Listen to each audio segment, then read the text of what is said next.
A shocking incident has rocked Oyo State as armed bandits launched a deadly attack on a farm, leaving one police officer dead and an Indian national in the hands of kidnappers.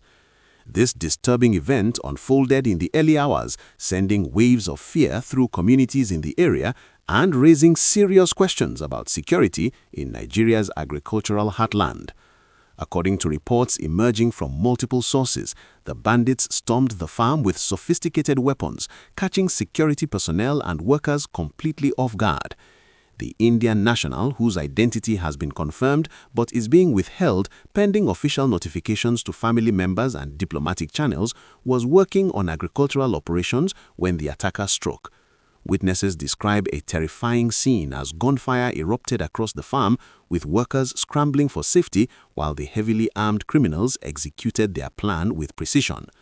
The fallen police officer who was providing security at the facility engaged the bandits in a fierce gun battle in an attempt to protect those under his watch. Despite his brave resistance, he was overwhelmed by the superior firepower of the attackers. His colleagues and farm workers watched helplessly as he made the ultimate sacrifice in the line of duty. The officer's body has since been recovered and taken to a morgue, while his family has been informed of this tragic loss. What makes this incident particularly alarming is the boldness of the operation. These bandits did not just attack randomly, they appeared to have specific targets in mind, suggesting a level of planning and intelligence gathering that security experts find deeply concerning. The fact that they successfully abducted a foreign national despite the presence of armed security raises uncomfortable questions about the capacity of our security forces to protect lives and property, especially in rural and semi-rural areas where criminal elements seem to operate with increasing confidence.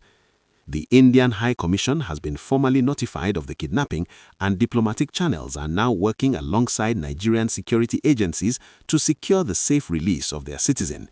This international dimension adds another layer of complexity to an already serious situation. Foreign investors and workers have long been targets for kidnapping gangs who see them as high-value captives likely to yield substantial ransom payments. This incident could have far-reaching implications for foreign investment in Nigeria's agricultural sector, which desperately needs capital and expertise to reach its full potential. Local residents in the affected area have expressed outrage and fear following this attack. Many are questioning whether they can continue their farming activities safely or if they too might become victims of similar assaults. Farmers across Oyo State are already dealing with numerous challenges, from rising costs of inputs to unpredictable weather patterns, and now they must contend with the very real threat of armed bandits disrupting their livelihoods. If you're finding this information valuable and want to stay updated on important news stories affecting our nation, please hit that subscribe button and turn on notifications so you never miss an update. The Oyo State Police Command has confirmed the incident and stated that a full-scale investigation is underway. Security forces have been deployed to the area, with search and rescue operations intensified to locate and recover the kidnapped Indian national. The Commissioner of Police has vowed that no stone will be left unturned in bringing the perpetrators to justice and ensuring the victims' safe return. However, past experiences with similar cases have taught Nigerians to temper their expectations, as kidnapping gangs often operate across state boundaries, making pursuit and apprehension extremely difficult. This attack fits into a disturbing pattern of violence that has plagued various parts of Nigeria in recent years.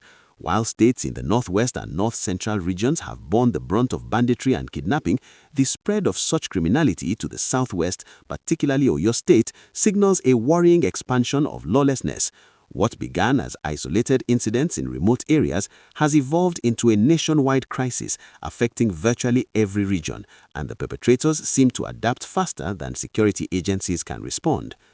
The economic implications of this security breakdown cannot be overstated. Agriculture remains a critical sector of Nigeria's economy, employing millions and contributing significantly to the gross domestic product. When farms become battlegrounds and foreign technical partners fear for their safety, productivity suffers, investments dry up, and food security becomes threatened. The ripple effects touch every Nigerian household through higher food prices and reduced employment opportunities in rural areas. Civil society organizations and security analysts are calling for a comprehensive review of Nigeria's security architecture. Many argue that the current reactive approach, where forces are deployed only after attacks occur, must give way to proactive intelligence-led policing.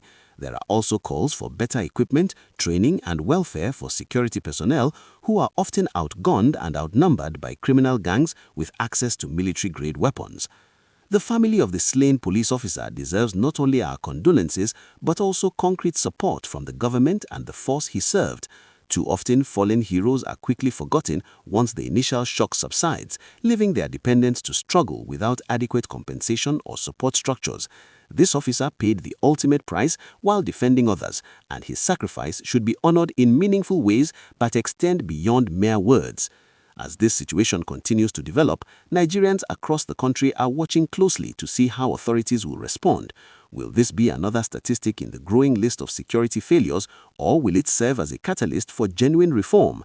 The coming days will reveal whether the promises of thorough investigation and justice will materialize or fade into the familiar pattern of abandoned cases and unpunished criminals. Make sure you are part of this conversation by subscribing to the channel and sharing your thoughts in the comment section below.